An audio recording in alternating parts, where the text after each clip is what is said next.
સ્વામિનારાયણ હરે સત્સંગી જીવન પ્રકરણ 5 અધ્યાય 70 તારીખ આજે 1 માર્ચ 2025।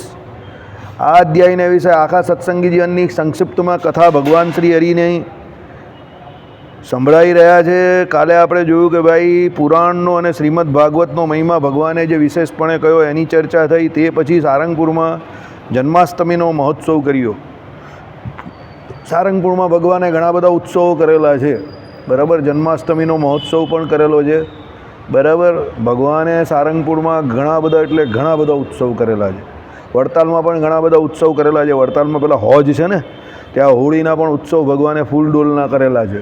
અમદાવાદમાં પણ કરેલો છે, સારંગપુરમાં પણ કરેલો છે ને પદ રચ્યો એ અખાડો સારંગપુર મેં, હોળી આવી રે હોળી આવી રે, બરાબર। પ્રેમાનંદ સ્વામીનું પદ છે ને, એટલે સારંગપુર ભગવાનની ફેવરિટ જગ્યા હતી। ત્યાં ભગવાને ઘણા બધા ઉત્સવ સમયા કરેલા છે।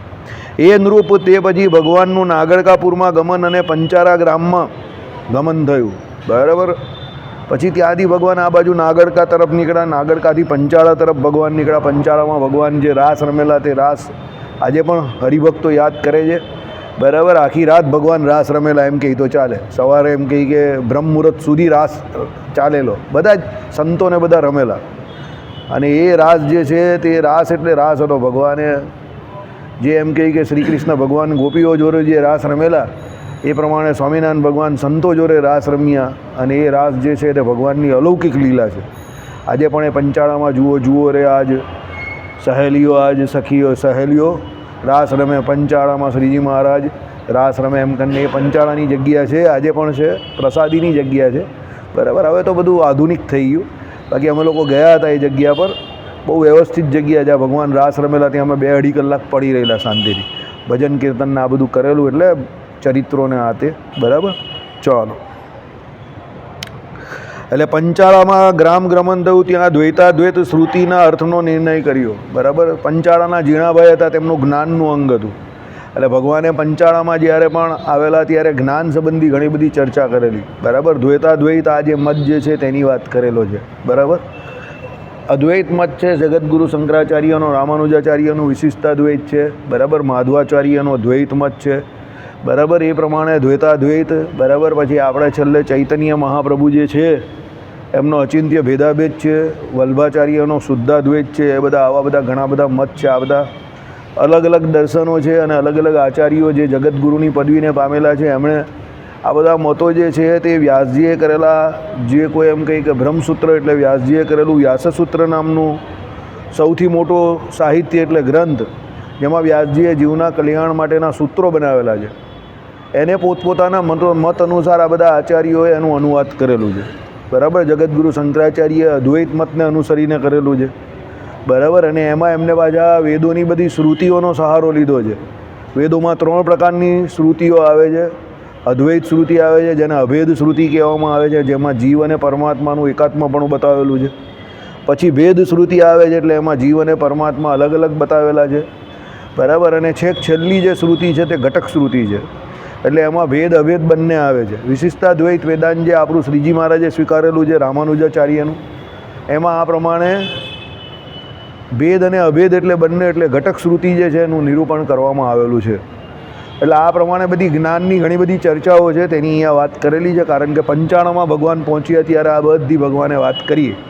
હવે આમાં જો વાત કરી હોય તેને આપણે જે વાત કરીએ એમાં ફરક તો પડે, કારણ કે તો ભગવાન વાત કરવાવાળા હતા, સાંભળવાળા નંદ સંતો હતા, મુક્તાનંદ સ્વામી, ગોપાળાનંદ સ્વામી, બ્રહ્માનંદ સ્વામી આદિ જે કોઈ હતા, બધા બ્રહ્મસૂત્ર સુધીના ભાષ્યોને કરનારા હતા, ગીતા ભાષ્યને કરનારા હતા। એટલે એમના લેવલમાં અને આપણા લેવલમાં ઘણો બધો મોટો તફાવત છે, અને એ ફરક તો રહેવાનો છે, બરાબર। પણ સંપ્રદાય આપણો જે છે અને જે હતો તેમાં ઘણો બધો ફરક છે। સંપ્રદાય એ સમયે જે હતો એમાં ધર્મજ્ઞાન વૈરાગ્ય સહિત ભક્તિ કરનારા ઘણા બધા એકાંતિક ભક્તો અને એકાંતિક સાધુઓ હતા, અને એમાં જ્ઞાન જે છે એ જ્ઞાનની બહુ ચરમસીમા પર એ સમય પર સંપ્રદાય હતો। સાહિત્ય જે હતું તે સાહિત્ય આપણું એકદમ ઉચ્ચ કોટીના લેવલનું હતું ભગવાનના સમયમાં, કારણ કે તમે બ્રહ્માનંદ સ્વામીના પદ જોવું, મુક્તાનંદ સ્વામીના પદ જોવું, પ્રેમાનંદ સ્વામીના પદ જોવું, બરાબર। આ બધાના પદો જોવું તો એ પદ લાલિત્ય તમે જોવું તો તમને લાગે કે સાહિત્ય આપણા સંપ્રદાયનું બહુ ઊંચા લેવલ પર હતું। તમને આજે કીર્તનાવલી પેલી જે છે એમાં કેટલા પદ એવા છે કે જેના તમને રાગ જ નહીં આવડે, તમને નહીં, સંપ્રદાયમાં કોઈને ના આવડે, બરાબર. એટલે એ સમયનું જે આપણું સાહિત્ય હતું તે બહુ ઉચ્ચ કક્ષાનું હતું. અત્યારે આપણું જે કંઈ છે તે એમ કહેવાય કે ભગવાન વખતે જે સંપ્રદાય હતો એ પ્રમાણે જોવા જઈએ તો 5% પણ એ સંપ્રદાય રહ્યો નથી. પ્રગતિ બીજી બધી રીતે કરી, સમજો કે ભાઈ મંદિરો મોટા બની ગયા, કે મૂર્તિઓ જે કંઈ હોય તે, કે વધારે મોટા મંદિરો બનાવ્યા, કે બીજા ઘણા બધા મંદિરો બનાવ્યા, કે માથાની દ્રષ્ટિએ ગણવા જાય તો સત્સંગીઓ વધી ગયા, ઓકે, બરાબર. પણ જે આધ્યાત્મિક ઉન્નતિ કહેવાય તે એ સમય પર બહુ આપણી જોરદાર હતી. એ આધ્યાત્મિક ઉન્નતિ એટલે આપણા સંપ્રદાયના જે હરિભક્તો હતા એની, કે સંતોની વાત કરીએ તો એમની જે સ્થિતિ હતી, ભગવાન હાજર હતા એટલે એની તો કોઈ વાત જ નહીં થાય ને. એટલે એ સમયે આધ્યાત્મિક ઉન્નતિને માર્ગે જે સંપ્રદાય ચાલેલો, ભગવાને જે સમાધિ પ્રકરણથી માંડીને જ્ઞાન ચર્ચા કે બીજી જે પણ કોઈ વાત હોય, ભગવાને જે કોઈ એમ કે મુક્તાનંદ સ્વામી આદિ કે નિત્યાનંદ સ્વામીઓ પાસે, સ્વામી પાસે દિગ્વિજય કરાવ્યો, ભગવાને પોતાનો અને સંપ્રદાયનો જે કોઈ એમ કહે કે પ્રચાર પ્રસાર કરાવ્યો, અને જે આપણા વિરોધીઓ હતા કે દ્વેષીઓ હતા એ બધા પોતપોતાના મત છોડીને પાછા આપણા સંપ્રદાયમાં આવ્યા, ભગવાન શ્રી હરિને પુરુષોત્તમ નારાયણ તરીકે સ્વીકાર્યા. આ બધા કામો જે શ્રીજી મહારાજે 49 વર્ષની નાની ઉંમરમાં, અને ગણી નામ ચાલો તો 21 વર્ષે ભગવાન સંપ્રદાયમાં આવેલા, 21 વર્ષની વાત કરો તો એ 28-29 વર્ષના નાના ગાળામાં જે ભગવાને કામ કર્યું, 6 મંદિરો બનાવ્યાથી માંડીને આ બધી લીલાઓ, બહુ અઘરું કામ છે, ભગવાન જ કરી શકે, બરાબર. એટલે એટલા બધા ચરિત્રો ભગવાને કરેલા છે કે એ બધા ચરિત્રોને કવરઅપ કરવા કોણ વગેરે છે. કહેવાની તો વાત જુદી, એને કવર કરવા કોણ વગેરે છે. કવર કરવા એટલે ખબર ને તમને કે ભાઈ એને કોમ્પાઇલ કરીને એક જગ્યા પર મૂકવા પણ અઘરા છે. સત્સંગી જીવનમાં પણ તમે એમ ન કહી શકો કે ભગવાનની બધી જ લીલા આવી ગઈ, કે બીજા પણ આટલા બધા શાસ્ત્રો એમાં બધી જ લીલા આવી ગઈ, એવું તમે ના કહી શકો. કેમ? ભગવાન છે હરિ અનંત, હરિકથા અનંત, એનો કોઈ એન્ડ નથી. પણ આ તો કેવું છે કે વચનામૃતમાં પણ જે કહ્યું એ પ્રમાણે કે ભાઈ આ તો ભગવાને તો ઘણું બધું કહ્યું છે, પણ જે અત્યારે જીવના કલ્યાણ માટે 262 તમને ઠીક લાગ્યા તે ભગવાને જે પ્રમાણે કહ્યા એ પ્રમાણે અમે લખ્યા અને એવો પ્રયત્ન કર્યો, એમ કરીને નંદ સંતોએ 4 કઈ વાત છે. આમાં ચરિત્રોમાં પણ એવું જ છે ભાઈ, જેટલું જેને જે સતાનંદ સ્વામીને આમ તો ત્રિકારદર્શી હતા અને એમણે જે ભગવાને બુદ્ધિ પ્રેરી એ પ્રમાણે એમને બધું લખી દીધું ને બધી વાત એમણે ભગવાને માન્ય રાખેલી, એક એક શબ્દો સત્સંગી જીવનના માન્ય છે. પણ તો પણ મને એવું લાગે છે કે ઘણું બધું રહી પણ ગયું હશે, કારણ કે ભગવાન છે ને, પૂર્ણસ્ય પૂર્ણમાદાય પૂર્ણમેવ વશિષ્ય છે. ભગવાન તો બધી રીતે પૂર્ણ જ છે અને આપણે બધી રીતે અપૂર્ણ છે. તો અપૂર્ણથી પૂર્ણની લીલા પૂરેપૂરી કેવી રીતે ગવાય? શક્ય જ નથી ને. જીવ પોતે અપૂર્ણ છે ને પરમાત્મા પૂર્ણ છે, તો આપણે બધા અપૂર્ણ મળીને પણ પૂર્ણની લીલા પૂરેપૂરી કઈ રીતે ગાઈ શકવાના? એટલે જે કંઈ આપણે મળેલું છે, કે જેટલું કંઈ આપણી પાસે છે અને જેટલું આપણે કરી શકીએ છીએ એને શ્રેષ્ઠ માનીને ભગવાનનું ભજન, ભગવાનની મૂર્તિ સૌથી શ્રેષ્ઠ છે એમ માનીને આગળ વધવાનું, બરાબર. ચાલો, એટલે અહીંયા એ પ્રમાણે શ્રુતિ અર્થનો નિર્ણય કર્યો કે ભાઈ આ બધી શ્રુતિઓનો અર્થ કેવી રીતે કરવા, દ્વૈત છે એની, અદ્વૈત છે એની, આ બધી આપણે ચર્ચા કરેલી. ચોથા પ્રકરણના 31મા અધ્યાયમાં આ બધી વાત આવે જ છે કે ભાઈ દ્વૈત શ્રુતિ એટલે શું લેવું, અદ્વૈત શ્રુતિમાં અર્થ શું કરવો, બધાનું અર્થઘટન કેવું કરવું, સ્થિતિભેદ છે જીવની એની વાત કરેલી છે. જે નિર્વિકલ્પ સ્થિતિને પામેલો છે એને સબર બ્રહ્મ એટલે ભગવાન સિવાય બીજું કંઈ દેખાતું નથી, તો એ અદ્વૈત જે શ્રુતિ છે એને જ સાચી માનશે. આપણા જેવા જે કોઈ છે એને તો બધું જ દેખાય છે, માયા પણ દેખાય છે ને જીવ પણ દેખાય છે ને આપણે દેહાત્મવાદી છે, તો આપણા માટે તો અદ્વૈત શક્ય જ નથી. એટલે આપણે તો બધું દ્વૈત જ માનીએ, બધા જ છે અંદર, બધાની અંદર રહેલા અદ્વૈત પણ ભગવાન જે છે હજુ આપણે દેખાયા નથી, પણ એ દેખાવા જોઈએ અને એના માટે પ્રયત્ન જરૂર કરવો જોઈએ. એટલે શ્રુતિઓમાં જે વાત કરેલી છે તે બધી વાત જે કોઈ છે તે વ્યાસજીએ વેદોમાં જે વાત કરેલી છે તે જ બધી શ્રુતિઓ કહેવાય. અને એ પ્રમાણે એમણે જે આચાર્યો છે તેમણે એ શ્રુતિઓમાંથી એટલે વેદોમાંથી જ પોતપોતાના મતનું નિરૂપણ કરેલું છે. એટલે કોઈ ખોટું નથી, કોઈ ખરું નથી, બધા પોતપોતાની સ્થિતિ પ્રમાણે પોતપોતાના મત બધાએ રજૂ કરેલા છે. પણ એક વસ્તુ યાદ રાખજો, એક ફક્ત ને ફક્ત ભગવાનને મેળવવાની ફિલોસોફી છે, એ ભગવાન નથી, સમજજો. ભગવાનને મેળવવાની ફિલોસોફી છે. તો ભગવાનને મેળવવાની ફિલોસોફી જે કંઈ હોઈ શકે એ તો હોઈ શકે, બધાના માર્ગ અલગ છે, પણ બધા એ પરબ્રહ્મ પરમાત્મા પુરુષોત્તમ નારાયણની જ ઉપાસના કરે છે, સમજો. એટલે આપણે એમ માનીને બધા ભગવાનના ભક્તો છે એમ માનીને કોઈનો અવગુણ લેવો નહીં, સમજી ગયા. જેને જ્યારે જે રૂપે ભગવાન મળ્યા એણે એ રૂપના અને એ ભગવાનના સ્વરૂપના જે કોઈ દર્શન થયા, જે રીતે ભગવાને એની પર કૃપા કરી એ રીતે એણે પરમાત્મા સ્વરૂપનું નિરૂપણ કર્યું. સમજો.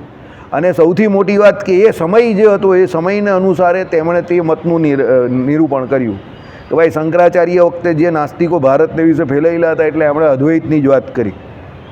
કારણ કે પેલા બધા ભગવાનને જ માનતા નહીં હતા, તો એટલે એમણે કીધું ભગવાન સિવાય જ બીજું કોઈ નથી લેવું. એટલે પેલા લોકો પરમાત્મા તત્વને નહીં માનતા હતા, બ્રહ્મ તત્વને, એટલે એમણે શું સબર બ્રહ્મ ભરાય એ કે બ્રહ્મ સિવાય બીજું કોઈ નથી એમ. હવે એ સમયની જરૂરિયાત હતી એટલે એમણે એ પ્રમાણે કહ્યું. રામાનુજાચાર્યએ પછી કહ્યું કે ના ભાઈ આ તો ભાઈ જીવ પોતાને જ ભગવાન માનશે તો ભાઈ મેં બી રાની તું બી રાની કોણ ભરેગા ગરકા પાણી જેવી હાલત છે. તો ઉપાસ્ય ઉપાસક ભાવ જે અનાદિ જે છે એમાં મગજમારી થઈ જશે. બધા પોતપોતાને અહમ બ્રહ્માસ્મી કરવા માટે તો કોણ કોનું ભજન કરે. એટલે એમણે પછી જીવ ઈશ્વરને માયા ત્રણ તત્વોને છૂટા પાડી દીધા. જે જગતગુરુ શંકરાચાર્યએ અહમ બ્રહ્માસ્મી કહેલું એની જગ્યા પર એમણે જીવ ઈશ્વરને માયા આ ત્રણ તત્વો અનાદિ છે ને છૂટા છે પાડી દીધા એમાં. અને પછી જે કોઈ આવનાર આચાર્યો હતા એ બધાએ ત્રણ તત્વો સ્વીકારેલા છે. કોઈ બેની વાત કરે છે ગમે તે હોય, પણ છેલ્લે શ્રીજી મહારાજને જે યોગ્ય લાગ્યું એ શ્રીજી મહારાજે કહ્યું ભગવાન પુરુષોત્તમ નારાયણ એમણે કહ્યું ભાઈ ત્રણ તત્વો અને પાંચ ભેદ અમે એને માનીએ છીએ. પાંચ ભેદ છે એ ત્રણ તત્વો પરથી જ છે. ત્રણ તત્વોમાં જે જીવ ઈશ્વર એમાં જીવની બે કેટેગરીની વાત કરેલી છે.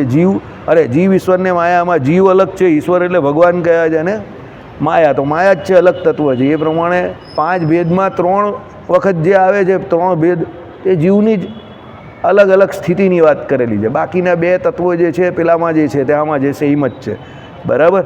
એટલે કહેવાનું તાત્પર્ય શું છે, એ જે કંઈ હોય તે બધી ફિલોસોફી છે. કોને?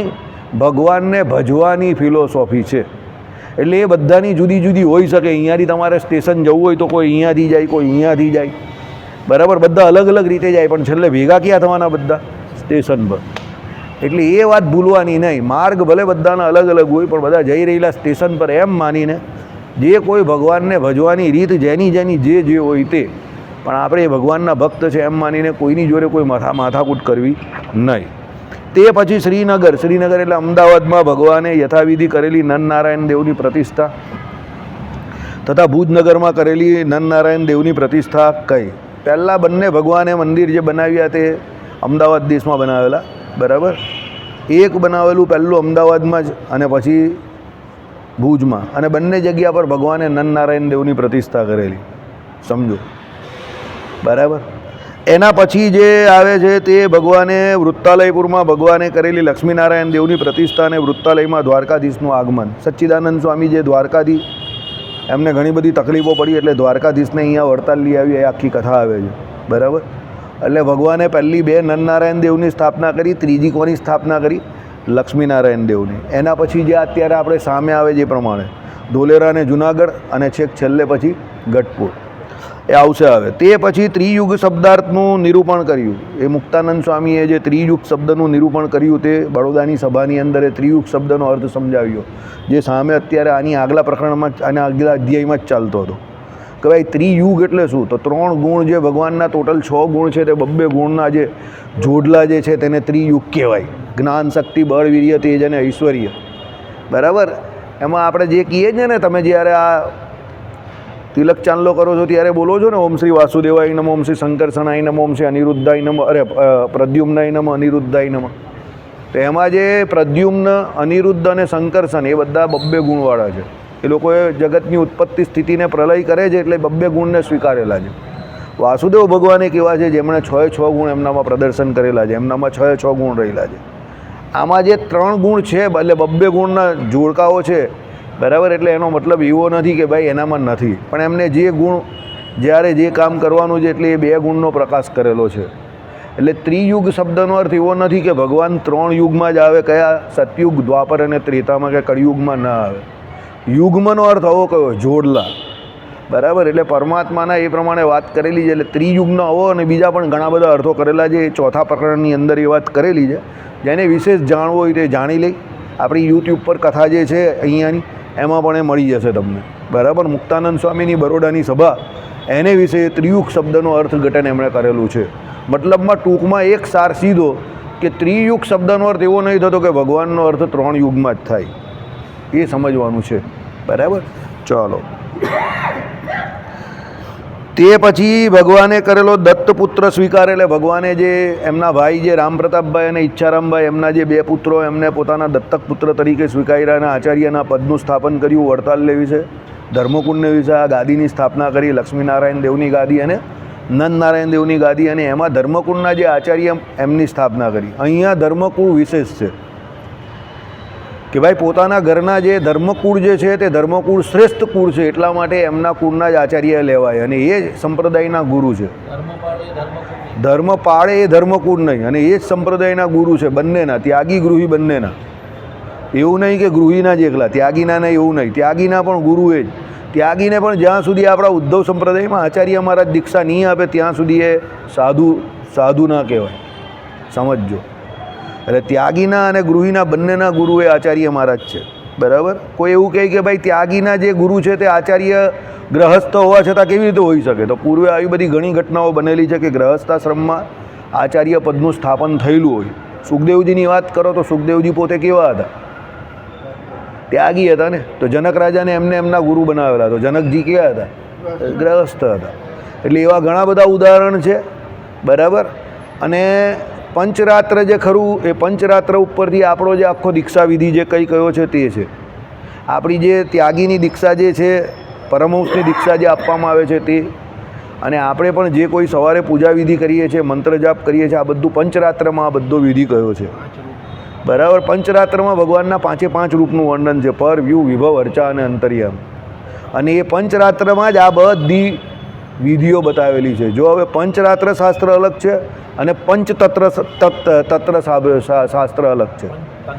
એ પંચતંત્ર જે છે તે પંચતંત્રની નાના હતા ત્યારે પેલી વાર્તાઓ જે આવે ને તે પંચતંત્રની બધી વાર્તાઓ આવે છે, એ અલગ છે શાસ્ત્ર. અને પંચરાત્ર તંત્ર જે છે એટલે શાસ્ત્ર જે છે તંત્ર નથી, એ પંચરાત્ર શાસ્ત્ર છે. એ નારદ પંચરાત્ર તરીકે ઓળખાય છે. એ પહેલાં ભગવાન વાસુદેવે કરેલું એટલે એ પંચરાત્ર કહેવાતું હતું, પછી નારદજીએ કહ્યું એટલે નારદ પંચરાત્ર નામથી ઓળખાય છે. એ પંચરાત્ર શાસ્ત્રની અંદર 5 ભગવાનના રૂપની વાત કરેલી છે: પર, વ્યૂ, વિભવ, અર્ચા અને અંતર્યામી.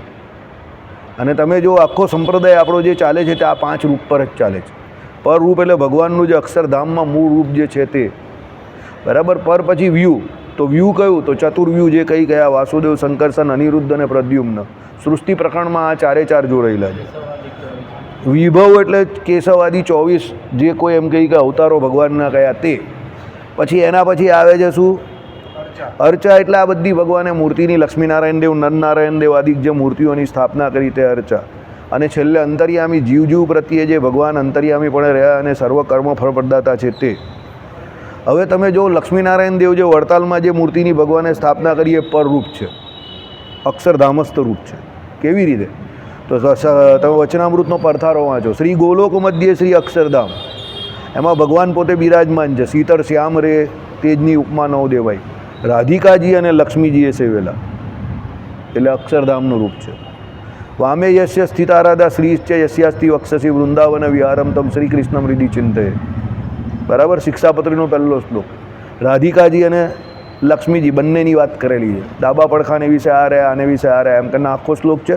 વિસ્તારભાઈથી અત્યારે કહેતા નથી, કહેવાય તો ઘણું બધું.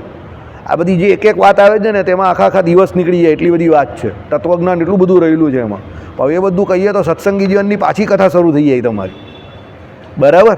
એટલે વિસ્તારભાઈથી આ બધું જણાવતા નથી, પણ આ બધું પંચરાત્ર શાસ્ત્રમાં ભગવાને કહ્યું જ છે. અને આ બધું બહુ મહત્ત્વની વાત છે. એટલે ભગવાને આ પ્રમાણે શું કહ્યું કે ભાઈ દત્તક પુત્રનો સ્વીકાર કર્યો અને પુત્ર પણ સ્વીકારેલા અયોધ્યા પ્રસાદ અને રઘુવીરજી મહારાજનું આચાર્ય પદમાં સ્થાન નિરૂપણ કર્યું. એટલે એ જ આપણા સંપ્રદાયના મૂળ આચાર્ય છે અને એમની પાસે જ તમારે દીક્ષા લેવી પડે. અને એ જે મંત્ર આપે છે તમને હસ્તાક્ષર મંત્ર, એનું તમે જપ કરો તો જ તમને આ ઉદ્ધવ સંપ્રદાય પ્રમાણે મોક્ષ કે કલ્યાણ જે છે એની પ્રાપ્તિ થાય, બરાબર. બાકી તમે મન ભાવે એ પ્રમાણે જાતે કંઈ પણ કરો તો એનાથી તમારું બીજબળ બંધાશે પણ મોક્ષની પ્રાપ્તિ ન થશે. સંપ્રદાયની જે તે સંપ્રદાયની જે તે રીત હોય, પરંપરા હોય, એ પરંપરા પ્રમાણે તમે જે કંઈ કરો વિધિસર અને એ પ્રમાણે વર્તો તો જ તમારો મોક્ષ થાય. એટલે આપણા સંપ્રદાયની આ આગવી પરંપરા છે કે અહીંયા આચાર્ય પદ છે. ભગવાને પોતાના કુટુંબને વિશે, દત્તક પુત્ર જે પોતાના ભાઈઓ એમના પુત્રને વિશે આ સ્થાપન કરેલું છે. એટલે એમણે જે દીક્ષાવિધિ કહ્યો કે એ તમને જે મંત્ર આપે અને ભગવાને આપણા માટે જ આવનાર પેઢી માટે જ આ બધા તખ્તા ગોઠવેલા છે કે ભાઈ ભગવાન તો ધામમાં જવાના, એટલે ભગવાને આ નક્કી કર્યું શું કે મંદિરોની રચના કરાવી, આચાર્યોનું સ્થાપન કરાવ્યું, સત્શાસ્ત્રોની રચના કરાવી કે જેના દ્વારા કલ્યાણનો માર્ગ જે છે તે આમને આમ જ ચાલુ ને ચાલુ રહે, લીલો લીલો લીલો રહે, પડઘમાં બધા થમી ન જાય, આમને આમ જ ચાલુ રહે. એટલે ભગવાને આપણા માટે જ પ્રયત્ન કરેલો છે.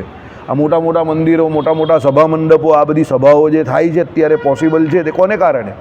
ભગવાને એવો દાખલો કર્યો. એટલે જો ભગવાન એવો દાખલો કરવા અહીંયા ન આવતે, આ બધી રીત જે છે એ ભગવાનનું સર્વોપરીપણું છે. જો ભગવાન આ બધા પ્રયત્ન ન કરતે, આવા મોટા મોટા મંદિરો ન હતે, આવા હરિભક્તો અહીંયા ભેગા ન થતા હતે, આવા મોટા મોટા સભા મંડપ ન હતે, આવી સભાઓ ન થતી હતે, આવા શાસ્ત્રો ન હોતે, તો આપણે લોકો કંઈ નહીં હતે, કોઈ ન હતે અહીંયા. આપણે અટવાતા હતા પેલા બધા જે લોકો ફરે છે ને, તમે કેવી પ્રમાણે ઘસતા હોય જ ને, એમ કશે આપણે પણ ઘસતા હતા. સમજ પડી ગઈ? એટલે એ ભગવાનની આપણી પર બહુ મોટી કૃપા છે. બરાબર? ચાલો,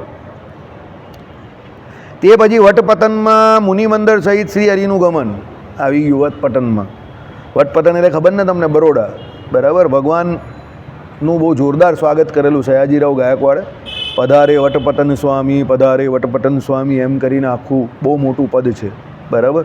સહજાનંદ મહારાજ પધારે એમ કરીને આખું છે. હાથીની સવારીએ ભગવાનને કરાવેલી. બરાબર? જોરદાર એકદમ મોટી સવારી કરાવેલી અને બહુ મોટું ત્યારે સરઘસ કાઢેલું.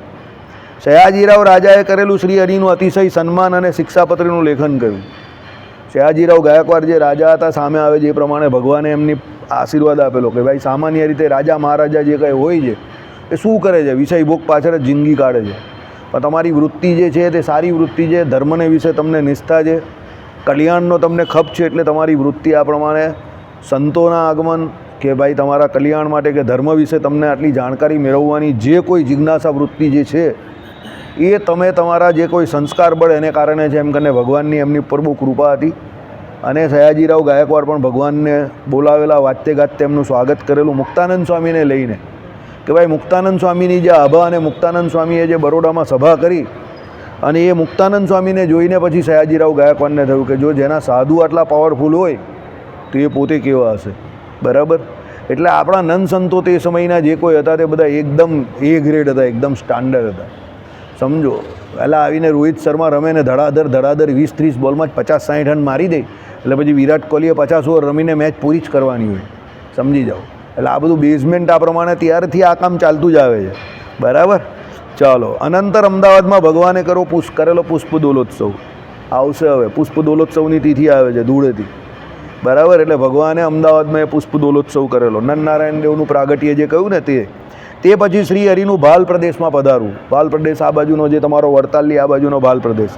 તે પછી ધોલેરામાં રાધાકૃષ્ણ એટલે મદન મોહનનું પ્રતિસ્થાપન જે આવી ગયું ને. હવે ભગવાને મદન મોહનજી મહારાજની સ્થાપના કરી. કેટલા મંદિર થયા? પહેલું અમદાવાદમાં નરનારાયણ દેવ, પછી કચ્છ ભુજની અંદર એટલે ભુજમાં નરનારાયણ દેવ, ત્રીજું વડતાલને વિશે લક્ષ્મીનારાયણ દેવ, પછી ચોથા ધોલેરાને વિશે રાધારમણ દેવ, એટલે સોરી મદન મોહનજી મહારાજ. તે પછી દીક્ષાવિધિનો ઉપદેશ. હા, આ દીક્ષાવિધિનો ઉપદેશ બહુ મહત્ત્વનો છે. બધાની દીક્ષા અલગ અલગ પ્રકારની છે. નૈષ્ટિક બ્રહ્મચારી છે એની દીક્ષા આપવામાં આવે છે આપણા સંપ્રદાયમાં. ત્યાગીઓની દીક્ષા આપવામાં આવે છે જેને પરમહંસની દીક્ષા કહેવામાં આવે છે. બરાબર? નૈષ્ટિક બ્રહ્મચારીની દીક્ષા ફક્ત ને ફક્ત બ્રાહ્મણોને આપવામાં આવે. ત્યાગીની દીક્ષા આપણા સંપ્રદાયમાં બ્રાહ્મણ, ક્ષત્રિય અને વૈશ્ય જે દ્વિજ છે એને જ આપવામાં આવે છે. અને પાર્ષદ જે છે એની દીક્ષા પછી ચતુર્થ વર્ણીયને પણ આપવામાં આવી શકે છે. બરાબર? એ પ્રમાણે દીક્ષાવિધિ છે. દીક્ષામાં પણ ઘણા બધા છે. મહાદીક્ષા છે અને સામાન્ય દીક્ષા છે. પહેલાં ગ્રહસ્થને પણ મહાદીક્ષા આપવામાં આવતી હતી, પણ હવે નથી આપવામાં આવતી. હવે આપણે બધાને સામાન્ય દીક્ષા આપવામાં આવે છે. પહેલાં તો અનાશ્રમીની દીક્ષા પણ આપવામાં આવતી હતી. કોઈ ઘર ભંગ થાય કોઈનો, એટલે કોઈના પત્ની ગુજરી જાય, કોઈ વિધુર થાય તો એને એમ કહે કે અનાશ્રમીની દીક્ષા આપવામાં આવતી હતી. કાં કોઈ પછી એવી રીતે આપણા શું કહેવાય પેલા અલૈયા ખાચર કે એની જેમ કદાચ કોઈ એમ જ રહેવા માંગતા હોય તો પણ એને અનાશ્રમીની દીક્ષા પહેલાં આપવામાં આવતી હતી, પણ પછી એ ઘણા સમયથી હવે બંધ થઈ ગઈ છે. પણ એ અનાશ્રમીની વાત કરેલી છે ખરી સત્સંગી જીવનના ચતુર્થ પ્રકરણમાં 49મા અધ્યાયમાં. બરાબર? એટલે આ બધી અલગ અલગ પ્રકારની દીક્ષાઓ છે. ચોથા પ્રકરણમાં એન્ડમાં એટલે શિક્ષાપત્રી જે આવે છે એ પછી, અને પંચમ પ્રકરણની શરૂઆતમાં આ બધી દીક્ષાઓના વિધિ કહેલા છે. બરાબર? ચાલો, એટલે દીક્ષા વિધિનો ઉપદેશ કર્યો. તેનું ભૂમિમાં પ્રવર્તન એટલે ભગવાને પછી જે કોઈ દીક્ષા વિધિ હતી એનું ને બધું જે કંઈ ઉપદેશ દ્વારા બધે ભૂમિ પ્રવર્તન કર્યું તે અને દીક્ષા વિધિ એનો પણ પ્રચાર પ્રસાર કર્યો. કારણ કે દીક્ષા કંઈ કે કોઈને કહીને શું ફાયદો, સમજો. એ દીક્ષા પ્રમાણે બધાને દીક્ષા આપવાની છે ને, તો પેલા બધા હરિભક્તો થાય તો એને દીક્ષાનો મહત્મય વધે ને. એટલે ભગવાન હરિભક્તોને વધારવા માટે કે સત્સંગને વધારવા માટે શું કરતા હતા, તો નંદ સંતોને ફેરવતા હતા અને એના દ્વારા આ બધી ક્રિયાઓ થતી હતી. વ્રત ઉત્સવનો વિધિ અને સાધુ ધર્મનો ઉપદેશ ધર્મામૃત કયો. ધર્મામૃત નામનો ગ્રંથ બતાવેલો છે. એની અંદર વ્રત ઉત્સવનો નિર્ણય તો પહેલાં ભગવાને કરેલો જ છે. જે વલ્ભાચાર્ય જે છે એમની જે રીત છે એ પ્રમાણે વ્રત ઉત્સવનો નિર્ણય કર્યો છે, બરાબર. વલ્ભાચાર્ય કોણ, તો વિઠ્ઠલનાથજીના પુત્ર. એટલે આપણે ત્યાં જે વ્રત ઉત્સવનો નિર્ણય છે તે વૈષ્ણવ સંપ્રદાય પ્રમાણે છે, સમજો. આપણા ભારતમાં બે પ્રકારના બે મોટા સંપ્રદાય કયા છે. એક શૈવ, આમ તો ત્રણ છે, શૈવ, નારાયણ અને શક્તિ. આમાં શૈવપંથી જે છે તે પહેલી 11 કરે, નારાયણપંથી આપણે બીજા છે તે બીજી 11 કરીએ, સમજો. દસમના વેદવારી કરીએ નહીં આપણે, કારણ કે આપણે દસમના વેદવારી 11 જે છે તે અપસુકન માનીએ છીએ, બરાબર. એટલે આપણે બધા કઈ 11 કરીએ, પાછળની બીજી 11 હોય ને તે કરીએ. દ્વાદશીવાળી ચાલે પણ દસમવાળી ચાલે નહીં, બરાબર. એટલે એ પ્રમાણે બધી ચર્ચા જે છે તે આ બધા વ્રત ઉત્સવના નિર્ણયની વાત જે છે તે કોણે, વલ્ભાચાર્ય વલ્લભ સંપ્રદાયના શુદ્ધાદ્વૈત મતવાદી જે છે એનો આધ્યાત્મિક મત આપણે નહીં સ્વીકારેલો, પણ સેવા રીતિ એમની સ્વીકારેલી છે અને વ્રત ઉત્સવનો નિર્ણય એમનો સ્વીકારેલો છે. જેની ભગવાને બહુ વિશેષ ચર્ચા આ સત્સંગી જીવનને વિશે કરેલી છે કે કેમ એનો નિર્ણય ભગવાને લીધો. એ પણ ભગવાને કારણ બતાવેલું છે, કેમ વલ્ભાચાર્યનો છે, બરાબર. જેમ જન્માષ્ટમીનો નિર્ણય, એકાદશીનો નિર્ણય, પછી આમાં હમણાં પંચમ પ્રકરણમાં આપણે જોયું હરિનોમનો નિર્ણય કેવી રીતે કરવો, બરાબર. આ બધી ચર્ચા સત્સંગી જીવનને વિશે કરેલી છે. ચાલો, સાધુઓનો ધર્મ. ભાઈ સાધુના કયા ધર્મ છે તો એના માટે ધર્મામૃત નામનો ગ્રંથ બનાવેલો છે. ત્યાગીના જે ધર્મો કયા અસ્ત પ્રકારે સ્ત્રી ધર્મામૃત ગ્રંથ મને યાદ નથી અત્યારે. મુક્તાનંદ સ્વામીનો છે,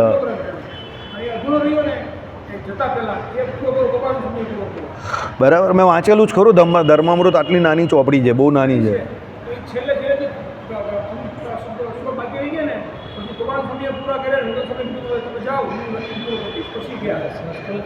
ના, ગુજરાતીમાં છે. ઓરિજિનલ સંસ્કૃતમાં, પછી ગુજરાતીમાં છે એનું અનુવાદ. હું જ્યારે કોલ કરતો હતો ને સિપલામાંથી જ, ત્યારે ધર્મામૃત ગ્રંથ છે ને બેગમાં રાખતો હતો. હા, અને જેવો મને વેઇટિંગમાં સમય મળે ને ધર્મામૃત ગ્રંથ વાંચતો હતો.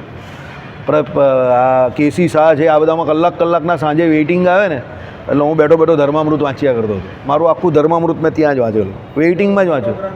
બહુ નાનો ગ્રંથ છે, બહુ નાનો એટલે બહુ નાનો. વિદુરનીતિ જેટલો ગ્રંથ હશે, બહુ નાનો. બધા ત્યાગીઓના ધર્મ છે અંદર, અસ્ત પ્રકારે. તમને કંઈ કામનો નથી, બરાબર. હવે એ સમયે જરા ધર્મજનોનું આપણું અલગ પ્રકારનું હતું એટલે હું વાંચતો હતો. આ તમને ફોર યોર કાઇન્ડ ઇન્ફોર્મેશન કહી દઉં. એ ધર્મામૃત ગ્રંથ વાંચવાનો તે સમયનો આખો રંગ અલગ હતો એટલે હું વાંચતો હતો, બરાબર. પછી જે ઘટનાક્રમ થયો અલગ, એટલે તે સમય આખો અલગ હતો. હવે અત્યારે ઘટના કેવી કે અસ્થાને છે એટલે એની ત્યારે ચર્ચા કરવી નથી. બહુ સરસ ગ્રંથ છે, પણ જો એ ગ્રંથનો પ્રચાર પ્રસાર કરવામાં આવે, કેમ કોઈ એની કથા નહીં કરતું, સમજો. સમજી ગયા તમે? કથા એની કરો ને, બરાબર. અરે હમ જો કર रहे हो वो तो पूरे जहाँ को पता है, बराबर. लेकिन तुम जो कर रहे हो वो भी हमको पता तो चले कि तुमको क्या करना है, બરાબર. હા, ધર્મામૃતની કથા કરો જાહેરમાં, સમજી ગયા? ચાલો, અશોકભાઈ, હું એટલે તમને કહું છું, હીરો જે વિચારે કોઈ દિવસ નહીં વિચારવાનો, કારણ કે એ લખેલું પાત્ર છે. કોણે? રાઇટર. એ રાઇટરની ઉપજ છે, પણ વિલન જે વિચારે તે હંમેશા વિચારવાનું. એ ભલે રાઇટરની ઇમેજ છે, ઇમેજિનેશન છે, પણ વિલન જે વિચારે ને તે સ્ટોરી લાઇનને આગળ વધારે. રાવણ ન હોય તો રામે આવવું ન પડે, સમજજો. ધર્મામૃત ગ્રંથ, એની કથા વાર્તા, એનો પ્રચાર પ્રસાર કરવા જેવો છે. તમારી વાત પરથી મને પણ આજે લાગ્યું. હવે આપણે ધર્મામૃતને પ્રમોટ કરવાની કે ભાઈ ધર્મામૃતની કથા કરો. કોઈ પણ કહીને ધર્મામૃતની કથા કરો ને મજા આવશે, સમજો. પ્રચાર પ્રસાર કરો, ધર્મામૃતની કથા કરો.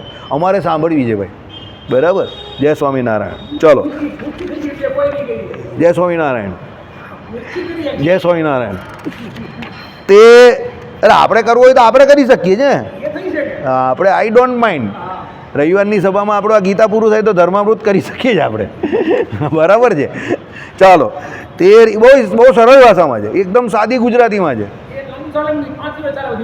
બહુ સરળ ભાષામાં છે, એકદમ ઇઝી છે, એકદમ એટલે એકદમ ઇઝી. એમ તમે હું શું કહું, આ ભાઈને પણ તરત સમજ પડી જાય એવો, એમ એમાં કોઈ ટ્વિસ્ટ જ નથી.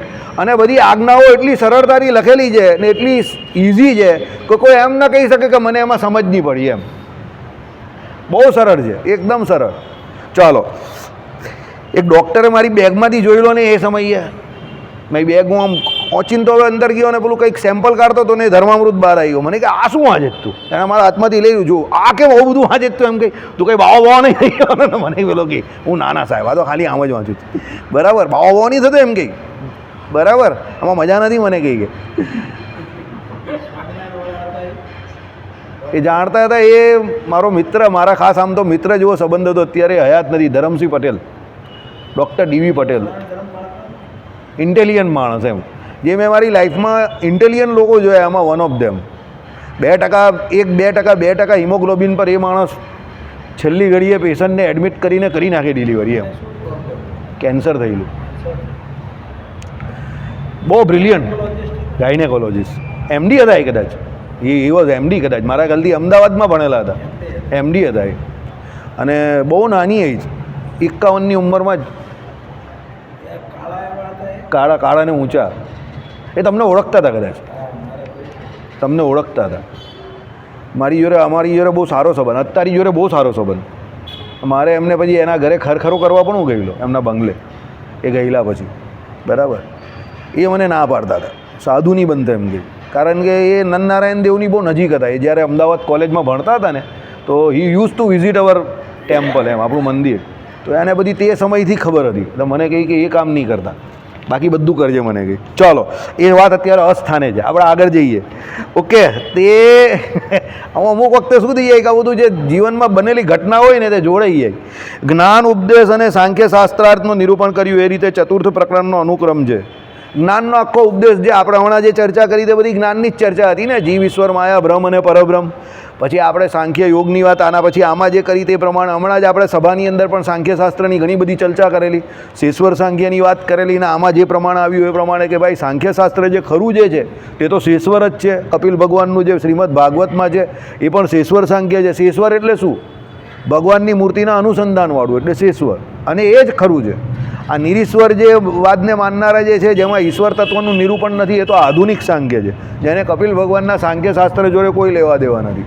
અને સાંખ્યશાસ્ત્ર જે સૌથી પ્રાચીન જ્ઞાન માટેનું એક શાસ્ત્ર છે તે આ જ કયું? શેશ્વર સાંખ્ય. અને ભગવાને એની વાત આમાં પણ કરી હતી, હમણાં આપણે સત્સંગી જીવનમાં હમણાં પણ જોયેલું હોય. બરાબર. અને પછી આપણે સાંખ્યશાસ્ત્રને રિલેટેડ જેટલા પણ વચનામૃત છે એ પણ આ સભાને વિશે ચલવેલા. લગભગ 400 મહિના પહેલેની વાત છે કે ઘણા બધા આપણે સાંખ્યશાસ્ત્રને રિલેટેડ વચનામૃતો છે તે બધા ચલવેલા, કે ભાઈ તમને સાંખ્યશાસ્ત્રમાં શું આવે તે બધી સમજ પડે. બરાબર, વિસ્તાર ભાઈથી અત્યારે જણાવતા નથી. ચાલો, હે રાજન, તે પછી ધર્મ ઉપદેશ તમને કયો. ધર્મ ઉપદેશ તો ભગવાન કરતા જ રહી. યાદ રાખજો, કોઈ પણ સંપ્રદાય હોય કે કોઈ પણ વ્યક્તિ હોય ને, એની જેમ જેમ જેમ જેમ ધર્મને વિશે આસ્થા કે શ્રદ્ધા ઘટતી જાય ને, તેમ તેમ એનું પતન શરૂ થઈ જાય, તેમ તેમ એનું પતન શરૂ થાય. અને જે કોઈ સામાન્ય વ્યક્તિ હોય, જેમ જેમ એની શ્રદ્ધા ધર્મને વિશે વધતી જાય ને, તેમ તેમ એની પ્રગતિ શરૂ થઈ જાય. સામેથી મંગાવી લે ને પેલું દૂધ. જીગર તો આઈસ્ક્રીમ લેવા ગયો, દૂધ સામેથી મંગાવવાનું જ. પેલા એની ભાઈ જોનીલ, પેલા અહીંયાવાળા ભાઈ દૂધ લઈ લે ને. બરાબર.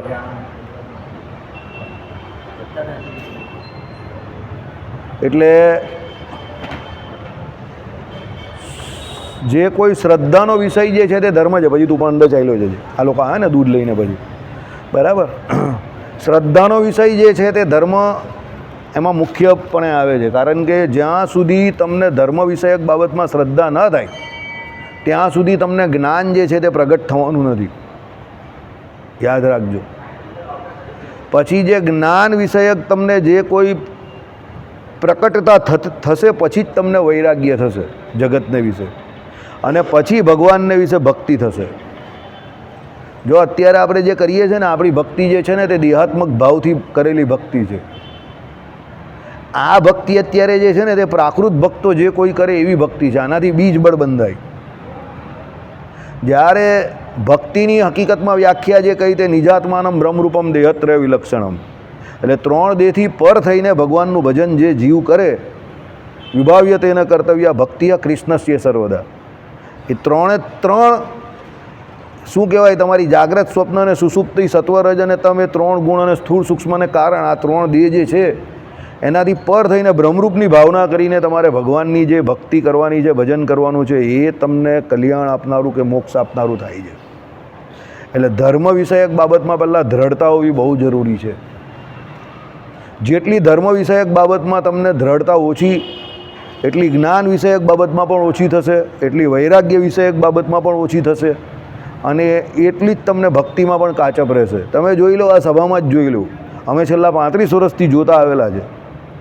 લગભગ 35ની તો 30 તો પાક્કા, ચાલો 95થી 25 એટલે 30, કે જે લોકોને ધર્મ વિષયક બાબતમાં શ્રદ્ધા હોય છે અને જેને એવું કંઈક છે કે ના મારે ગંભીર થઈને મારા મોક્ષ તરફ પ્રયત્ન કરવો છે ધીરે ધીરે ધીરે ધીરે, તો એ વ્યક્તિ ધીરે ધીરે ધીરે ધીરે થોડી રીતે બહુ આગળ આવી જાય. પણ જેને એમાં શ્રદ્ધા નથી હોતી, સમજો, એ કદાચ ઘણું બધું જાણશે કે ઘણું બધું કરશે, પણ એ મોક્ષને વિશે પ્રયત્ન ન કરી શકશે, કારણ કે એની શ્રદ્ધા મંદ છે. એટલે ભગવાને કહ્યું ને, શ્રદ્ધાવાન લભતે જ્ઞાનમ, અને જેની મંદ શ્રદ્ધા છે, સમજો, એને તીવ્ર શ્રદ્ધા કરવાની છે. એટલે પહેલાં મંદ શ્રદ્ધા થાય, પછી મધ્યમ શ્રદ્ધા થાય, અને પછી તીવ્ર શ્રદ્ધા થાય. તીવ્ર શ્રદ્ધા હોય એનું આને આ જન્મે કામ થઈ જાય, મધ્યમ શ્રદ્ધા હોય એને 8-10 જન્મ થઈ જાય, અને જેની મંદ શ્રદ્ધા છે એને 50-100 જન્મ થઈ જાય. હવે એ એની અંતકાળની જે કોઈ સ્થિતિ હોય એ પ્રમાણે છે, સમજો. અંતકાળે એની સ્થિતિ કેવી છે, યોગભ્રષ્ટના જેવી સ્થિતિ છે, તેને પાછો મનુષ્ય જન્મ મળે, કારણ કે એમાં તો પેલા અંતેયા મતીસા ગતિ જેવું છે, પાછું ભરતજી જેવું છે.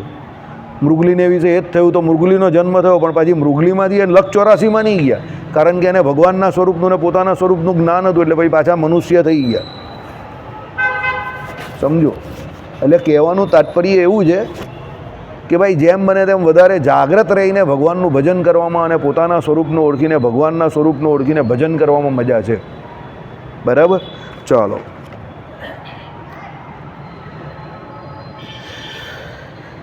એટલે ધર્મ ઉપદેશ કયો, તેમાં વર્ણો, આશ્રમો, તે થકી બાહ્ય વર્તા અને સ્ત્રીઓના સર્વધર્મનું નિરૂપણ વિસ્તારથી કર્યું. બરાબર, એટલે તેમાં વર્ણ કેટલા કયા છે આપણે?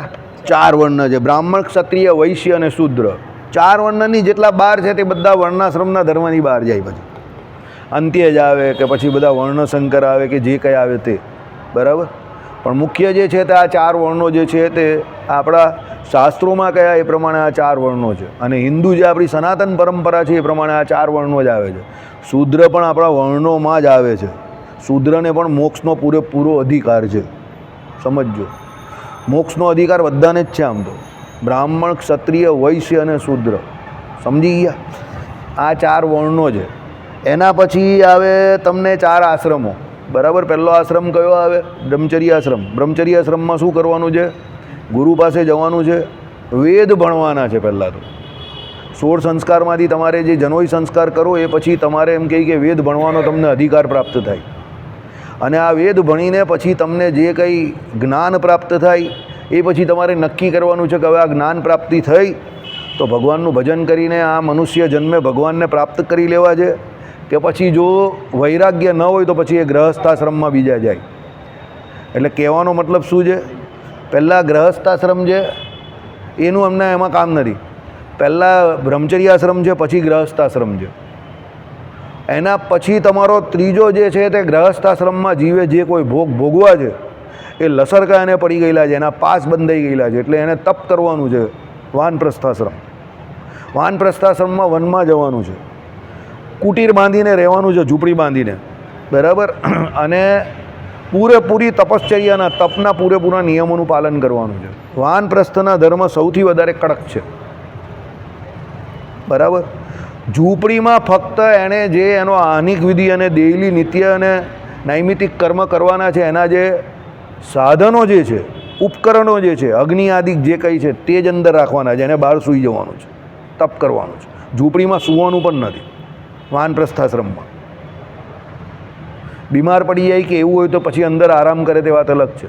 બાકી એને બહાર બેઠા બેઠા તપ જ કરવાનું છે. ઝૂંપડીમાં સૂવાની પણ ના પાડી છે. ઝૂંપડી ખાલી સાધનો રાખવા માટે છે કે ભાઈ અગ્નિહોત્ર હોય તો અગ્નિ પ્રગટાવવા માટે જે કોઈ લાકડા બાકડા હોય તે કંઈ સમજો, ઘી હોય તો આહુતિ માટે ઘી હોય તે, આવી બધી વસ્તુઓ જે કંઈ હોય તે. બરાબર. એટલે વાનપ્રસ્થાશ્રમ સૌથી વધારે કઠણ છે. અને એના પછી છેલ્લે શું આવે છે? ત્યાગાશ્રમ, સંન્યાસ્તાશ્રમ, ચોથો આશ્રમ. બરાબર. એમાં તો સંપૂર્ણપણે ત્યાગ જ કરવાનો છે અને સંસારનો અંદરથી ત્યાગ કરીને ભગવાનનું ભજન જ કરવાનું છે. બહારથી તો ત્યાગ કરવાનો જ છે પણ અંદરથી પણ ત્યાગ. અને પછી ફક્ત ને ફક્ત સિયારામમય સબ જગ જાની એમ કરીને ભગવત ભજન કરવાનું છે અને મોક્ષ કરી લેવાનું છે. હવે તમે આ સમજો કે સંન્યાસ્તાશ્રમ કેમ જરૂરી છે. જો જીવ એક જ છે, સમજજો, અને એ જીવે જ આ ચારે ચાર આશ્રમ પોતાના એક જ જીવનમાં ગ્રહણ કરવાના છે. પહેલાં બ્રહ્મચર્ય આશ્રમમાં જઈને વેદ ભણવાના છે. વૈરાગ્ય થયો તો ત્યાંથી જે ચોથા ત્યાગાશ્રમમાં આવી ગયો, અને વૈરાગ્ય ન હોય તો જે ગ્રહસ્થાશ્રમમાં જાય. એટલે ગ્રહસ્થાશ્રમ બાય ડિફોલ્ટે જાય છે, કમ્પલસરી નથી, સમજો. પણ ત્યાગાશ્રમ જે છે ચોથો એ કમ્પલસરી છે, મેન્ડેટરી છે. આ બહુ ઓછા લોકોને સમજ પડે છે અને આની લોકો કથા વાર્તા પણ નહીં કરતા. કેમ? સનાતન સંસ્કૃતિ વિષય ભોગની નથી. વિષયનો ત્યાગ કરવો એ જ સનાતન સંસ્કૃતિ છે. ત્યાગ જ અહીંયા મુખ્ય પણ છે, કયો છે. એટલે છેલ્લો સંન્યાસ્તાશ્રમ જે છે તે મેન્ડેટરી છે, એ બહુ જરૂરી છે. કળિયુગમાં એનો નિષેધ કયો છે? કોનો? વાનપ્રસ્થાશ્રમ અને સંન્યાસ્તાશ્રમનો. પણ અંદરથી ત્યાગ રાખવાનો છે. વૃત્તિઓને ભગવાનમાં જોડવાની છે અને જગત સંબંધી ક્રિયાઓને એક એક કરીને છોડતા જવાનું છે અને ભગવાન સંબંધી ક્રિયાઓ એક એક કરીને વધારતા જવાનું છે. એટલે સનાતન સંસ્કૃતિ છેલ્લે સંન્યાસ તરફ લઈ જાય છે. અહીંયા જે સંન્યાસી છે તે સ્વામી છે. તમે મુકેશ અંબાણીને ઓળખો? બધા અહીંયા બેઠેલા બધા ઓળખો ને? મુકેશ અંબાણી ભારતનો સૌથી ધનાઢ્ય વ્યક્તિ છે, પણ એને કોઈ સ્વામી કહે છે? હકીકતમાં તો સ્વામી એ સૌથી મોટો છે, એને કોઈ સ્વામી નહીં કહેતું. બરાબર. પણ અહીંયા રામાનુજાચાર્યના કોઈ બહુ મોટા આચાર્ય આવી જાય, શંકરાચાર્યના કોઈ બહુ મોટા આચાર્ય આવી જાય ચાર પીઠમાંથી, વલ્ભાચાર્યના કોઈ આવી જાય, કે પછી માધવાચાર્યના કે નિંબાર્કાચાર્યના આવી જાય, કે પછી આપણા સંપ્રદાયના પણ કોઈ આવી જાય, તો આપણે શું કહીએ? સ્વામી આવીએ, જગ્યા આપો, આસન આપો. હવે એને તમે જેને સ્વામી કેવું છે એ તો જગત છોડીને આવેલો, તો તમે એને સ્વામી કેવું છો? સ્વામીનો અર્થ શું થાય? માલિક. એટલે જે જગત છોડીને આવેલો છે તે એનો માલિક છે. એ જગત છોડેલું છે એટલે એનો સ્વામી છે. આપણે એ જગતના ગુલામ છે એટલે આપણે સ્વામી કહેતા નથી. એટલે મુકેશ અંબાણીને કોઈ સ્વામી ન કહે.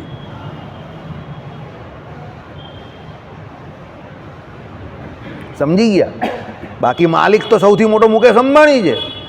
એની પાસે જેટલી જગ્યા છે ને એની પાસે જેટલા રૂપિયા છે એટલા કોઈની પાસે નથી અત્યારે. તો એને સ્વામી કહેવો જોઈએ ને ભારતનો. ભારતનો એટલે જે કોઈ લોકો છે બધા ધનાઢ્ય એમાં, પણ એને કોઈ સ્વામી નહીં કહેતું. પણ શંકરાચાર્ય જગતગુરુ ચાર પીઠના આવી જાય તો એને સ્વામી કહે. રામાનુજવાળા હોય તો પણ આ બધા એને પગે લાગવા જશે. સમજો? બરાબર. કહેવાનું તાત્પર્ય શું છે? આપણી સનાતન સંસ્કૃતિ જે છે તે સંન્યાસની છે. અહીંયા જે સંન્યાસ લે છે એટલે જે ત્યાગી છે એ સ્વામી છે એનો. અહીંયા જે એનો હકીકતમાં એને ગપચાવવા માંગે છે કે એને ભોગવવા માંગે છે, જે એની ઉપર પોતાનું આધિપત્ય જબરજસ્તી જોરાવરે કરીને સ્થાપન કરે છે, એ એનો માલિક નથી. કહેવા વગર તો માલિક છે પણ એની ઉપર સ્વામીની ડિગ્રી ઉપર નહીં લાગતી. સમજો? બરાબર. જે કોઈ પદ લાગે તે સ્વામી કોને લાગે છે? જે છોડીને બેઠો એને જ લાગે છે. બરાબર. એટલે આપણે ત્યાં સંન્યાસનું બહુ મહાત્મય છે. એક કરીને આપણી જે વૃત્તિ જે છે ને એને સંન્યાસ તરફ લઈ જવાની છે કે ભાઈ હું આ જે કરી રહેલો છું ગ્રહસ્થ બનીને કે અહીંયા રહીને, એ વ્યવહાર ફક્ત મારે ભગવાન શ્રી કૃષ્ણ કે જનક રાજા જેમ કથન માત્ર કરતા હતા એમ કરવાનો છે. વ્યવહાર અહીંયા ફક્ત તમારે ક્યાંથી કરવાનો છે? મગજથી કરવાનો છે. કેનાથી કરવાનો છે? મગજથી કરવાનો છે. એમાં હૃદય લગાડવાનું નથી. કારણ કે વ્યવહારમાં નફો નુકસાન ઉપર નીચે થવાનું જ છે. એ એનું કામ છે. એ નેચરલ છે, સ્વાભાવિક છે કે ધંધો કરવો એટલે નફો નુકસાન થાય. એટલે એ કામ કેનાથી કરવાનું છે? મગજથી કરવાનું છે. અને ભગવાનનું ભજન કરવાનું છે તે કેનાથી કરવાનું છે? હૃદયથી કરવાનું છે, બાય હાર્ટ, ભાવથી કરવાનું છે. પણ આપણે ઉલટું કરીએ છીએ. આપણે ભજન કરીએ ને તો ભજન કેનાથી કરીએ છીએ? મગજથી કરીએ છીએ. એટલે એ ભગવાન હું તમારી 500 માળા ફેરવું છું તો મને આ આપી દેવું. એ ભગવાન હું તમને આટલા રૂપિયાનું નારિયેલ ચઢાવીશ તો મને આ આપો. કારણ કે આપણે ભગવાનનું ભજન કેનાથી કરીએ છીએ? મગજથી કરીએ છીએ. અને ધંધો કરીએ તે કાથી કરીએ છીએ? હાર્ટથી કરીએ. એટલે નુકસાન થાય તો પેલાને એટેક આવી જાય છે કે શેર બજાર ગગડી ગયું,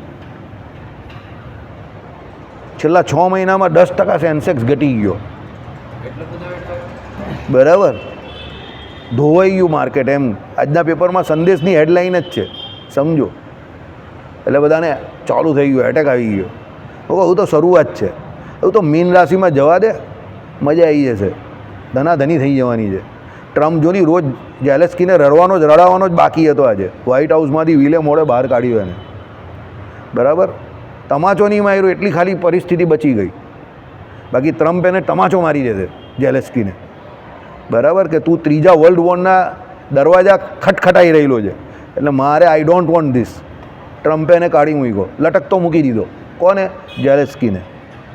સમજી જાઓ, બરાબર. વેપારી માણસને તમે જ્યારે ફૂલ કોમર્શિયલ માણસને તમે દેશનો પ્રેસિડેન્ટ બનાવી દો તો એ બધી જગ્યા પર શું વિચારે? વેપાર જ વેપાર વિચારે. બધે ટેરિફ નાખી દીધા એણે, બરાબર. એના બજારને આકર્ષક બનાવવા માંગે છે કે બધા જે કોઈ ઇન્વેસ્ટર હોય તો બધા અમેરિકાના બજારમાં જાય પાછા, ડોલર વધારે મજબૂત થાય. બધા જોડે દોસ્તી એની ખાલી કેની છે? આની દોસ્તી છે, બાકી કોઈ દોસ્ત નથી એનો. પેલો કહે ને, જિસકા પૈસા દોસ્ત ઇસકા જગત મેં કોઈ નહીં દોસ્ત. સમજી ગયા તમે? એટલે આવું જ છે. અને એ રિયાલિટી છે, એ વાસ્તવિકતા છે. એટલે વ્યવહાર જ્યારે પણ કરો ત્યારે મગજનો ઉપયોગ કરો, સમજો. અને ભજન જ્યારે કરો ત્યારે કોનો ઉપયોગ કરો? હાર્ટનો ઉપયોગ કરો. માળા કરવા બેઠા તો ઘણો નહીં કે મારે 25 જ કરવાની કે 50 જ કરવાની. અરે ભાવથી જેટલી ફરે એટલી ફરાવું. તો ભગવાનને જ યાદ કરવાના જ ને. મકા ફરાવવાને જોરમાં કરો, વધારે કરો, જેમ બને તેમ વધારે ગણીને નહીં કરો જેમ બને તેમ વધારે, બરાબર. એટલે આ પ્રમાણે આપણે અહીંયા જે કહ્યું એ 4 આશ્રમોની વાત થઈ, બરાબર. તે થકી બાહ્ય વર્તતા, ભાઈ એ 4 આશ્રમથી બી બહાર વર્તે ને પાછા, જેની આપણે અત્યારે વાત કરી. અંત્ય જે આવે છે તે, બરાબર. એના પછી જે કોઈ વર્ણશંકર આવે છે તે, એ કયા 4 વર્ણ અને 4 આશ્રમની બહારના છે. એના પછી આવે સ્ત્રીઓના સર્વધર્મોની વાત કરી. સ્ત્રીઓના, બહેનોના આપણે ત્યાં સધવા છે, વિધવા છે, બધાના ધર્મોની વાત ભગવાને સત્સંગી જીવનમાં પણ કરેલી છે અને શિક્ષાપત્રી ગ્રંથમાં પણ કરેલી છે, બરાબર. એ સર્વધર્મનું નિરૂપણ વિસ્તારથી કર્યું. ત્યાર પછી ગુરુ, લઘુ, સમગ્ર પાપોનો પ્રાયશ્ચિત વિધિ અને ચાંદ્રાયણ આદિ કૃચ્છ વ્રતોના લક્ષણો કયા? ભાઈ તમે નાનું પાપ કરો, મોટું પાપ કરો, એ બધાના પ્રાયશ્ચિત અહીંયા કયા આપણે ચલાવેલા હતા. ચાંદ્રાયણ આદિક જે કોઈ એમ કહે કે વ્રત કરવાના, એના તમને અહીંયા નિયમ જોયા. કૃચ્છ આદિક જે વ્રત છે એના લક્ષણો કયા? તે પછી જૂનાગઢમાં ભગવાને કરેલી દ્વારકાધીશ્વરની પ્રતિષ્ઠા કઈ? અને તે પછી નૈષ્ઠિક વન્યોના ધર્મ કયા? જૂનાગઢમાં આપણા કોણ છે? રાધા રમણ દેવ, બરાબર. હા, રાધા રમણ દેવની વાત કરી. રણછોડજી ત્રિકમજી, બરાબર. એ બંનેની મૂર્તિની સ્થાપના ભગવાને કરેલી તેની વાત કરી. એ પછી ભગવાને નૈષ્ઠિક વર્ણિયોના ધર્મો કયા? નૈષ્ઠિક વર્ણિ આપણે ત્યાં આમ તો બ્રાહ્મણ, ક્ષત્રિય, વૈશ્ય પણ રહી શકે છે, પણ આપણે ત્યાં સામાન્ય રીતે અહીંયા બ્રાહ્મણો જે છે તેને નૈષ્ઠિક વર્ણિ કહેવામાં આવે છે. તે પછી દુર્ગપતનમાં ભગવાને છેક છેલ્લું મંદિર ભગવાને જે બનાવ્યું તે ગોપીનાથજી મહારાજની પ્રતિષ્ઠા કઈ? તે પછી સાંગ યોગનો ઉપદેશ અને યોગશાસ્ત્રનો સાર સંગ્રહ કયો? જે હમણાં જ આપણે ચલવેલું તે 6 અંગે સહિત, એટલે 8 આમ તો અંગ જે કયા? 8મી છેલ્લે જે અષ્ટાંગ યોગે સિદ્ધ જે સમાધિ થાય, ભગવત પ્રાપ્તિ જે થાય તેની વાત કરી, બરાબર. યમ નિયમથી શરૂ કરીને. અને યોગશાસ્ત્રનો સાર સંગ્રહ કયો? યોગશાસ્ત્ર આખું કયું, બરાબર. આ પ્રમાણે વાત કરી. તે પછી સતાનંદ મહર્ષિને શ્રી હરિએ આપેલું વાંછિત સત્સંગી જીવન ગ્રંથ વિરચન રૂપ વરદાન કહ્યું કે ભાઈ સતાનંદ સ્વામી ભગવાન પાસે ગયા અને મારે એમ કે તમારા ચરિતાર્થને લગતું આખું એક ગ્રંથ જે છે એને રચવો છે, એવી ભગવાન પાસે આજ્ઞા માંગી અને ભગવાને આજ્ઞા આપી, બરાબર. તે દ્વારા સત્સંગી જીવન સંગીત સત્શાસ્ત્રનું વિરચન થયું. એટલે એ દ્વારા પછી આખો આ સત્સંગી જીવન ગ્રંથ જે છે એ રચાઈ ગયો. ત્યાર પછી પોતાના પ્રાદુર્ભાવ પ્રયોજનની પરિપૂર્ણતાનું પર્યાવલોચન અને ભક્તોને ભગવાને આપેલો બોધ અને ભગવાનની અંતર્ધાન લીલા કહી. તે પછી શ્રી હરિજયંતિનો વિધિ કયો. એટલે આ આખું થયું ભાઈ ભગવાને પ્રાદુર્ભાવ જે કરેલો એના માટે જે ભગવાનનું પ્રયોજન હતું તે બધું પ્રયોજન કહ્યું. ભગવાને થયું કે આ પ્રયોજન જે અમે કરીને આવેલા તે બધી લીલાઓ દ્વારા અમે બધું સમાપ્ત કરી નાખ્યું છે. હવે અમારા બધા કામ પૂરા થયા છે. પછી ભગવાને બોધ આપ્યો કોને? હરિભક્તોને, કે અમે જે પ્રમાણે તમને વર્તવાનું કહ્યું પ્રમાણે વર્તજો. અને ખબરદાર, જો અમે અંતર્ધાન લીલા કરીએ પછી કોઈએ પણ પોતાની રીતે દેહ ત્યાગ કર્યો કે આત્મહત્યા કરી તો જોઈ લેજો, તમારે ને અમારે કોઈ લેવા દેવા નથી. એમ કરીને ભગવાને બધાને બાંધી દીધા. અને પછી ભગવાને અંતર્ધાન લીલા કરી અને પછી આપણી જે હરિજયંતીનો જે આખો ઉત્સવ એનો વિધિ આખો છે તે કયો. આ પ્રમાણે પ્રતાપસિંહ રાજન આ પ્રકારે જેમ તમે પૂછ્યું તેમ કળીમળના અપહરણ માટે અવનીમાં અવતરેલા સમસ્ત દેવાધિદેવ, સમસ્ત દેવદેવ કૃપાનિધિ ભગવાન શ્રીનું સમગ્ર દિવ્ય ચરિત્ર તમને મેં અનુક્રમે કહી સંભળાવ્યું. અને આ સત્સંગી જીવન નામનો આ પરમ પાવન નિબંધ સ્વયં વિરચીને સતાનંદ મુનિએ મને તત્વથી ભણાવ્યો. હે નૃપ, તે ગુરુવરની કૃપાથી વિજ્ઞાનને પામેલા મેં સકળ વેદ શાસ્ત્ર પુરાણોના સારભૂત સર્વોત્તમા શાસ્ત્ર પ્રીતિથી સાંભળવા ઈચ્છતા તમને સર્વાંશે કહી સંભળાવ્યું. બસ આ આખા ગ્રંથની જે શરૂઆત થયેલી એ પ્રમાણે આ ગ્રંથની આખી ભૂમિકા અહીંયા પૂરી થઈ. હજુ ચાલશે, બરાબર. હવે આપણે ગઈકાલે આવતીકાલે જોઈશું. હવે અત્યારે હવે આપણે સોમવારે, કાલે તો રવિવાર છે, અત્યારે આપણે એક આ પ્રસાદ રાખેલો છે તો બધા પ્રસાદ ગ્રહણ કરજો, બરાબર. પ્રસાદ જે છે તે